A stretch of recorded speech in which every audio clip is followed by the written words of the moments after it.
Witam Cię serdecznie w kolejnym odcinku. Dzisiaj będzie krótko i na temat. Opowiem Ci, jak wykonywać połączenia gwintowane, jak łączyć ze sobą zawory z rurkami itd. Do czego Ci się to w ogóle może przydać? Jeżeli nie umiałbyś znaleźć kogoś, kto by wymienił Ci zawór albo kran, to myślę, że z tym materiałem będziesz w stanie to zrobić samemu. Albo przynajmniej będziesz mieć dobrą podstawę, żeby spróbować.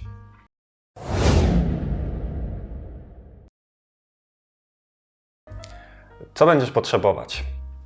Na pewno będziesz potrzebować choćby jednego klucza, w zależności czy będziesz wkręcać jakiś zawór do ściany czy na rurce, ale najlepiej byłoby mieć przynajmniej jeden klucz francuski nastawny. Ja mam tutaj jeszcze taki mały, pomocniczy i ewentualnie nastawną, tak zwaną żabkę, klucz rurowy.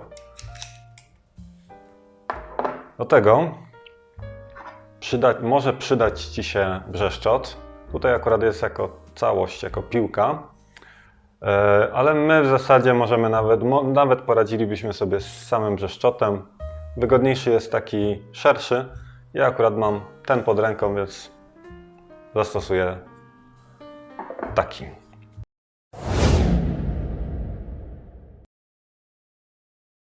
Czym będziemy uszczelniać połączenia gwintowane? Bo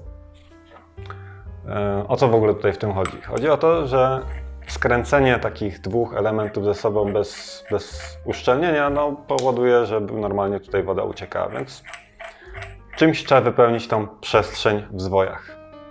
Możliwości jest wiele. Ja Ci przedstawię te, które znam, ale skupię się na jednym, które ja stosuję. Stosowałem wszystkie trzy, które tutaj mam na stole. Najlepiej sprawdzają się staromodne pakuły lniane. Może trochę lepszym, nowszym wydaniu, bo od razu już w takim aplikatorze. Natomiast z mojej perspektywy najlepiej one działają. Ale co jeszcze innego możemy zastosować, też tutaj Ci opowiem. Więc tak. Oprócz paku często jeszcze stosuje się, albo stosowało uszczelnienie taśmą teflonową. Jak dla mnie ono się sprawdza do małych średnic, powiedzmy do gwintów półcalowych, ewentualnie 3/4 cala.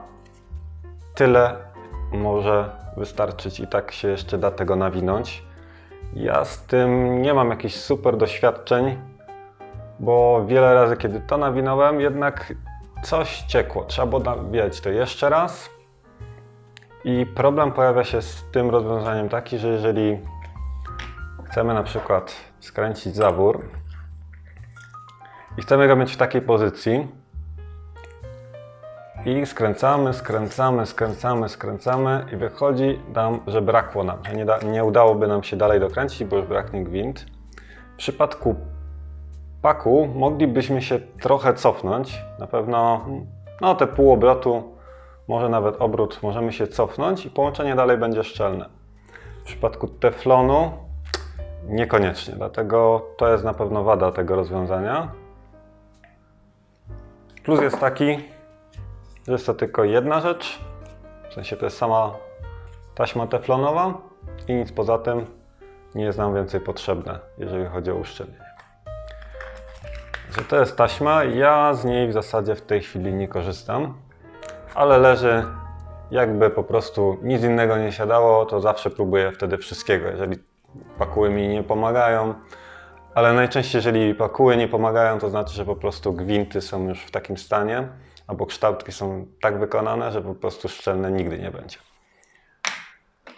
Czymś pośrednim pomiędzy taśmą teflonową a pakułami jest tak zwana nić teflonowa. Nie wiem, czy to jest jedyny producent. Jest to dosyć często, jak widzę teraz, stosowane rozwiązanie, bo jest bardzo szybkie pod tym względem, że też mamy tylko jedną rzecz, którą potrzebujemy, żeby wykonać połączenie. Nie tak jak w przypadku konopi, gdzie potrzeba jeszcze pasty.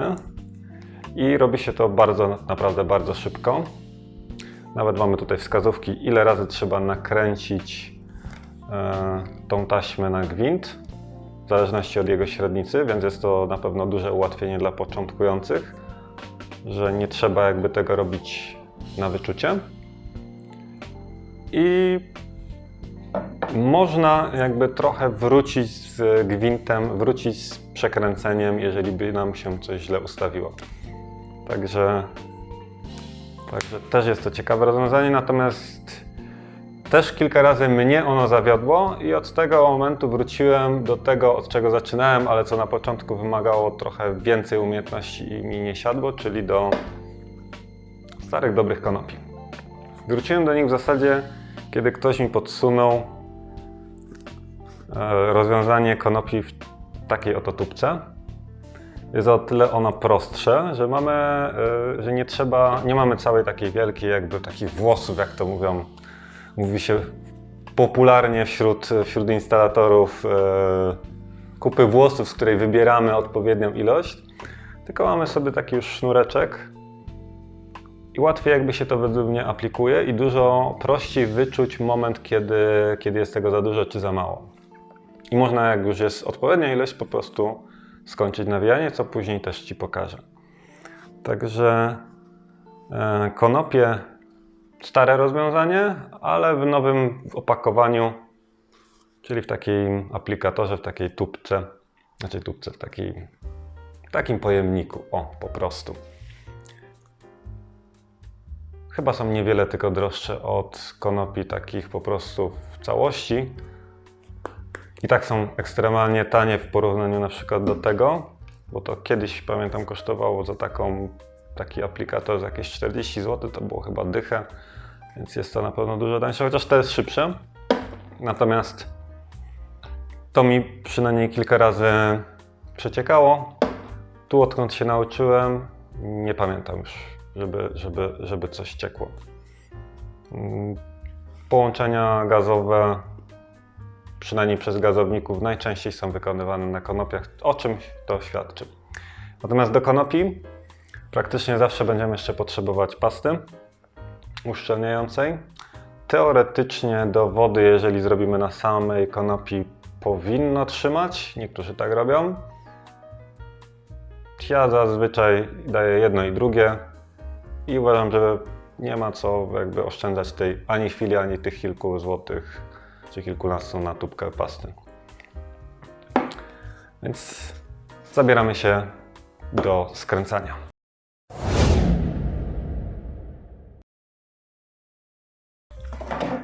Na co warto zwrócić uwagę, skręcając gwinty? W zależności od fragmentów instalacji czasami będziemy mieli albo gwint taki gładki jak tutaj, który będziemy musieli sobie przygotować, albo już od razu z nacięciami, tak jak tutaj. Po co w ogóle są te nacięcia? W momencie, kiedy zaczniemy nawijać konopię na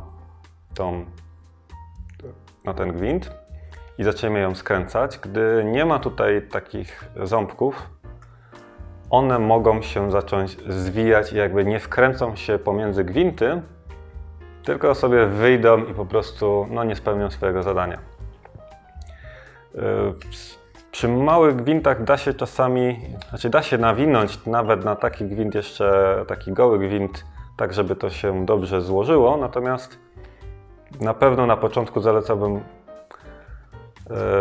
zharatanie po prostu takich gołych gwintów przed skręcaniem, żeby mieć większą pewność, że nie będziemy musieli tego z powrotem rozkręcać i skręcać z powrotem. Zresztą, jak podglądałem instalatorów, to raczej wszyscy po prostu takie gwinty fazują. Ja też zawsze po prostu nie fazują, tylko tak jakby haratają, tworzą te ząbki. Więc myślę, że warto to robić. Do tego właśnie nam się przyda taka piłka albo brzeszczot i najprościej wykonuje się to po prostu przejeżdżając brzeszczotem po gwincie.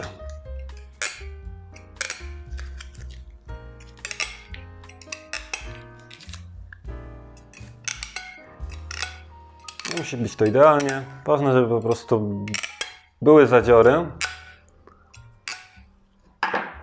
które nam będą trzymały konopię, którą nawiniemy, na swoim miejscu. Więc kiedy już mamy zharatany taki gwint, albo gdy już ten gwint po prostu w oryginale był przygotowany, zabieramy się do skręcania, do nakładania konopi. W przypadku połączeń gazowych powinno się dać pastę przed konopiami i później na konopie. Kiedy skręcamy wodę, można zrobić tak samo. Problem jest taki, że pasta daje już poślizg i zwiększa szansę na to, że właśnie nawet mimo tych ząbków ta konopia nam może się zacząć ślizgać, a nie wkręcać pomiędzy gwinty. Także ja zazwyczaj do wody nie daję konopi pod, tylko daję już na sam koniec. I teraz tak.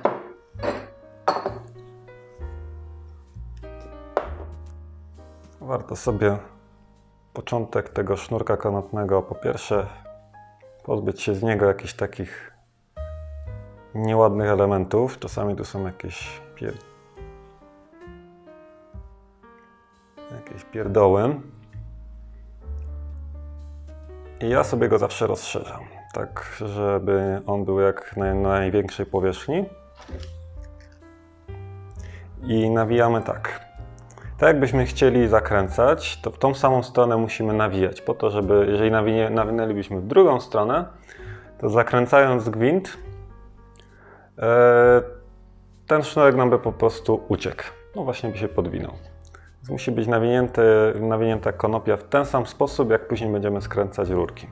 Tak, żeby po prostu tym bardziej jeszcze wciskała do siebie te pakuły.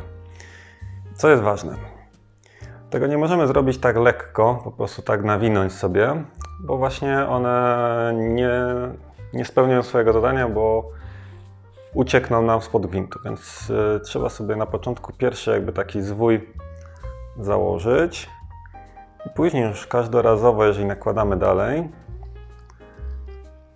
to warto trzymając, przybliżę to do kamery, trzymając tutaj tuż przy miejscu, jak już przy miejscu przyłożenia do gwintu,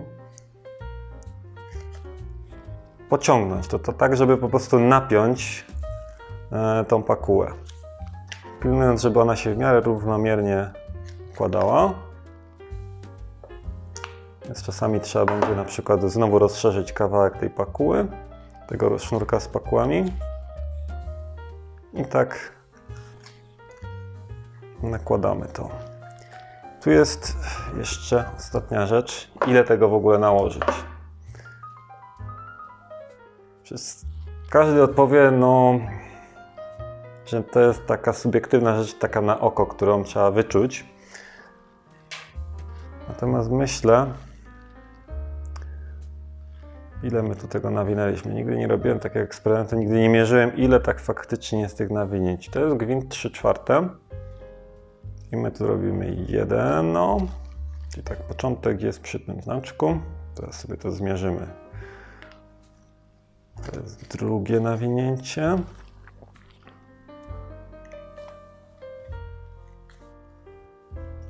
I myślę, że przy trzecim możemy już powoli kończyć. Korzystając właśnie z takiego aplikatora, jak już widzimy, że tego jest odpowiednio dużo, ja to widzę, że tego nie ma być nie wiadomo ile, czyli w zasadzie tak na pół milimetra można by powiedzieć, ma przykryć gwint, ale nie może być tego za dużo, bo wtedy też właśnie zamiast wejść pomiędzy gwinty, to nam wyjdzie dalej i nic z tego nie będzie. Więc tutaj myślę, że 3 obkręcenia w tym samym miejscu. Jak będzie większy gwint, a taki sam sznurek, no to 3 razy, żeby pokryło całość, no to myślę, że będzie więcej właśnie tych obwinięć. Analogicznie jak byłby ten gwint dużo krótszy, to ja tego sznurka jakby nakładam więcej i wtedy byłoby może nawet i mniej. Natomiast wtedy warto jakby sobie ten sznurek nawet i podzielić na pół, bo chodzi o to, żeby jednak te kilka razy się to obwinęło, żeby łatwiej żeby lepiej on się przytrzymał po prostu gwintu. Więc tu mieliśmy 3 i możemy właśnie sobie, ja już stwierdzam, że tyle mi wystarczy. Może jeszcze trochę właśnie dołożę, ale dołożę jeszcze trochę z tego, co mi zostanie, ale już na pewno więcej nie ma sensu. Czyli po prostu sobie tak. Oderwałem już resztę. Końcóweczkę sobie zawijam. I tak to wygląda. Według mnie, jak już jest poprawnie. Jak się takie rzeczy dzieją, to nie ma problemu. To w niczym nie przeszkodzi.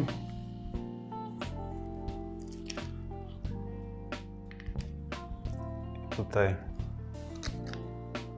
pokażę Ci, jaka to właśnie jest ta ilość tej konopi. Tyle wystarczy. Jeżeli damy za dużo, za dużo, to właśnie się podwinie. Jeżeli damy za dużo, za dużo, ale jeszcze nam się będzie wkręcać, to po prostu będziemy mieli cięższą pracę, bo trzeba będzie użyć więcej siły, żeby po prostu ta konopia jednak nam się skręciła. Ok, no to teraz możemy sobie wziąć pastę, którą sobie posmarujemy gwint. Pasta nam po pierwsze ułatwia skręcanie, bo daje nam poślizg na tej konopi, a po drugie nam też uszczelnia, bo jest to specjalna substancja, która jakby zahamowuje przepływ wody czy też gazu. Tej pasty myślę, że na taki gwint 3/4 tyle nawet może być za dużo, ale jak przesadzimy, to po prostu zostanie nam na palcach.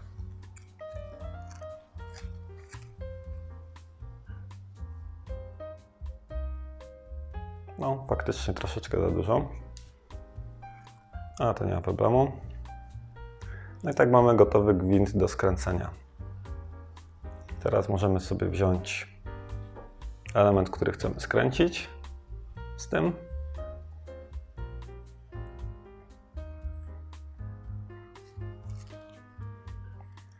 W zasadzie, jeżeli dobrze zrobiliśmy to na początek jeżeli nie przesadziliśmy z ilością konopi, to te pierwsze 2 możemy nawet rękami skręcić. No a później resztę dzieła już trzeba wykonać za pomocą kluczy.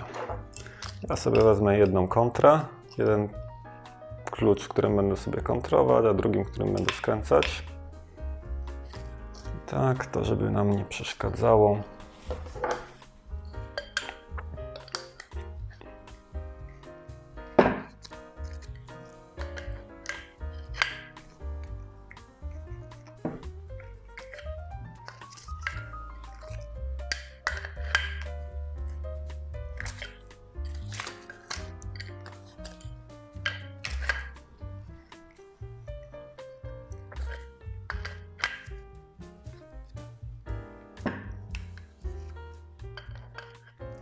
I teraz też taka uwaga, jeżeli skręcamy i przegięliśmy z konopią, albo ją źle założyliśmy, to zauważymy, że ta konopia, która jest nawinięta na gwincie zewnętrznym, będzie nam się obkręcać. Jeżeli ona się obkręca, to znaczy, że jest źle. Znaczy może być tak, że że to będzie dalej szczelne, natomiast ja w takich sytuacjach raczej po prostu rozkręcam, to skręcam jeszcze raz, bo dla mnie jest naprawdę bardzo ważne, żeby przyjechać, zrobić robotę i tam nie wracać, a przynajmniej nie z takiego powodu, którego można było uniknąć. Jeżeli robicie to u siebie w domu, no to możecie sobie wtedy jeszcze raz wyciągnąć to, ale ja jakby robiąc to u klienta chciałbym mieć pewność, że temat jest już całkowicie z głowy.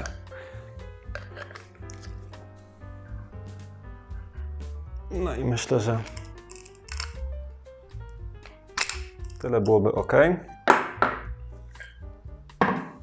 Oczywiście to można skręcać mocniej i głębiej, natomiast mniej więcej nawet już na pół głębokości takiego gwintu, który tutaj jest gdzieś na głębokości centymetra, myślę, że nawet i pół centymetra by wystarczyło, żeby trzymało. Oczywiście lepiej, kiedy to wejdzie głębiej, bo jest większa po prostu powierzchnia, która trzyma i uszczelnia. O, widzę, że w trakcie roboty mamy zdarty palec, standard.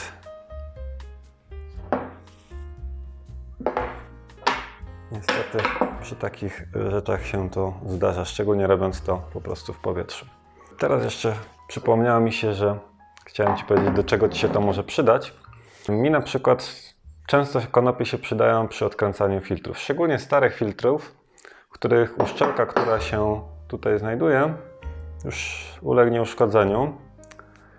Te uszczelki są zazwyczaj o takiej średnicy, że nie da się ich dopasować do tych typowych spółśrubunków. Co to oznacza? No i jakby uszczelka jest konkretnie pod ten filtr danego producenta, więc jak już jej nie ma, bo się zużyje, to w zasadzie jest nie do dostania, albo no też nie jest to standardowy rozmiar, że można mieć taką w zapasie, no więc właśnie pozostają konopie albo coś innego. I tutaj no, zasada jest taka sama, że trzeba nawinąć konopie.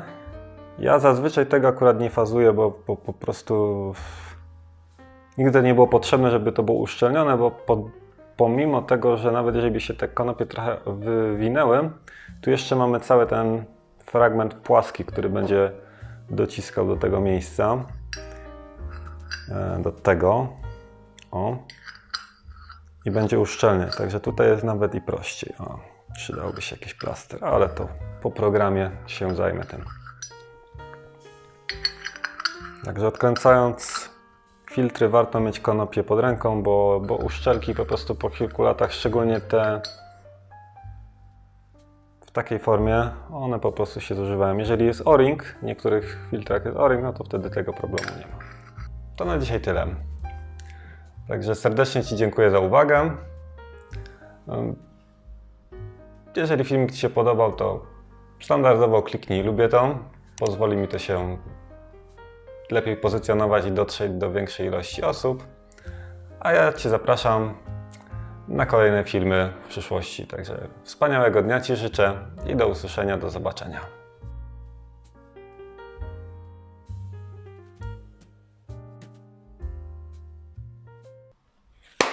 Koniec, Bercik.